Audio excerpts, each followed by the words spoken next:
tough journey, I must say. It's lots of ups and downs, and you grow every day, learn a lot of different things, and a passion, a hobby became a profession and a full passion and a brand today. So it's nice to learn a lot as you go down the line. It's inspiring. I think male and women designers mostly face different challenges, which we all have faced. But it's been a good learning journey, and I'm happy to have been a success today. What steps? What should we do to get more women? Yeah, exactly. So I was waiting to answer your question. I think Indian corporates have now made it mandatory to have directors on their board, female directors. I think it's an important move, but it should have come much earlier. You need to understand that this city does not represent the rest of the country.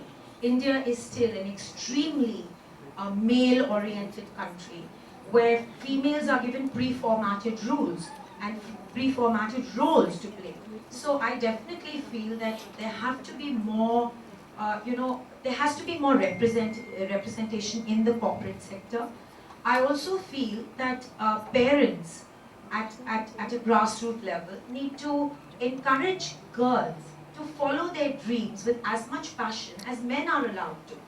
So if you see, I mean, just taking an example from Bollywood, which I found very inspiring, was hearing, I recently interviewed Kangana Ranaut, who was very candid about the fact that she had to actually fight to go and pursue her dreams, and today she's a success.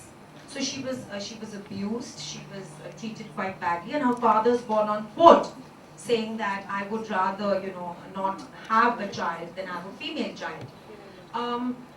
I also have a very inspiring, something that inspires me a lot is the NGO Gulabi Gang, which was started by a village woman, Sampat Mal, who was abused by her in-laws, and rather than being an uneducated woman, in her own words, she was frightened, she was marginalized in the village, and when she started this NGO to speak out, my point here is, you ask me, what should we be doing? So it's not only city people who have to go out there, form NGOs and have a voice. I feel even women NGOs, women who are marginalized in villages can create NGOs, can have a voice. There's a lot of media people. There's this very interesting little quip which you see on Instagram. It's a woman, using the street as a toilet, but she's got a mobile phone. So that's where villages are going. There's a lot of exposure, and that exposure, I think, there are game changers happening, but they're very slow. And I think we need people like us need to partner with village women and make a difference there, because it's city people who are game changers. So you brought up a good point about pre-formatted roles for women. Rashma, is that your experience as well? And what steps would you take to get more women in business? Very slowly and very, yeah. And you brought up a good point about straddling two worlds, and I think that's interesting how in certain societies you have different facets. And considering in the Indian society being more patriarchal, perhaps, Mahika, let's go with you. Have you found that there's been times in business, in the workplace, that you have not been taken seriously because you are a woman? I think being a woman has never been a detriment to me, maybe because I speak my mind and I know what I want and I know the rights and wrongs. It's very imperative today to be cognizant about what is right, we should know the law, and we know that today. But having said that, there are a lot of women who have a lot of challenges, and they definitely, it's a patriarchal society. You look at people saying women are bad drivers, the family, and my fiance is here to support me. When I travel to places like Lucknow, Raipur, and I happen to speak to my guests and guide them for certain things like wellness and beauty services, I actually get an answer that I need to ask my husband to pay up for a package like this. So that surprises me. I feel sad about it, and I really want to call those men, and I at times have done that to counsel them that this is a part of their life and they need to grow out of this, and that is important for us to, as Nisha said, we need to move out and actually start educating the men that the society needs to move. It's true, and hopefully that, and hopefully that education, and you're absolutely absolutely right about this isn't just about educating the women and the girls, but also educating men. And hopefully those kinds of initiatives that we're starting to see even from the primary school level here in India. Now, Rajna, let's go with you. Now, in this patriarchal society, have you had situations like that where you're not taken seriously? I think, fortunately for me, I haven't really experienced it. I have worked with corporates where a woman was encouraged to speak her mind. Nisha, your experience. Well, I've had an experience. I mean, I've had experiences very different to three of our esteemed panelists. I have felt that India is very strongly patriarchal. I still feel it, and while I do have very supportive parents and an extremely supportive partner, in my working life as an interior architect, I find labor does not take women as seriously because they come from villages.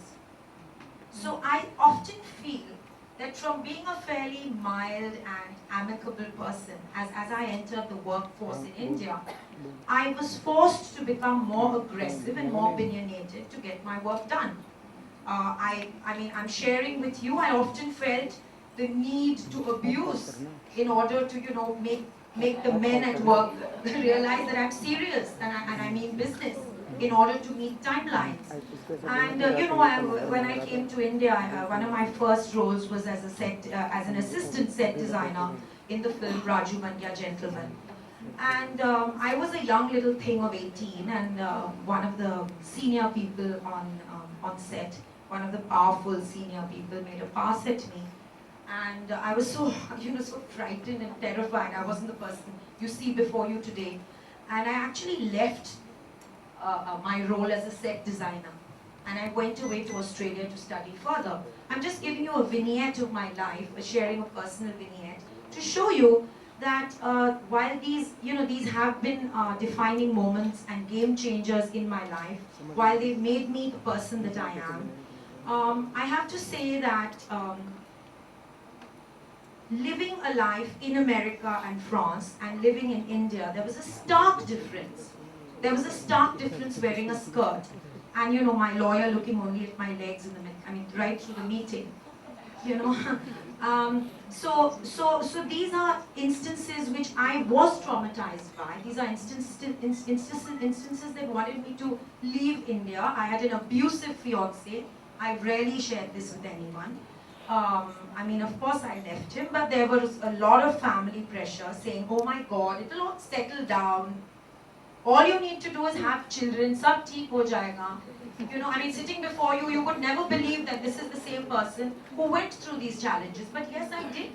And which is why I work so, you know, strongly with female NGOs, and I mean, I joined Gulabi Gang.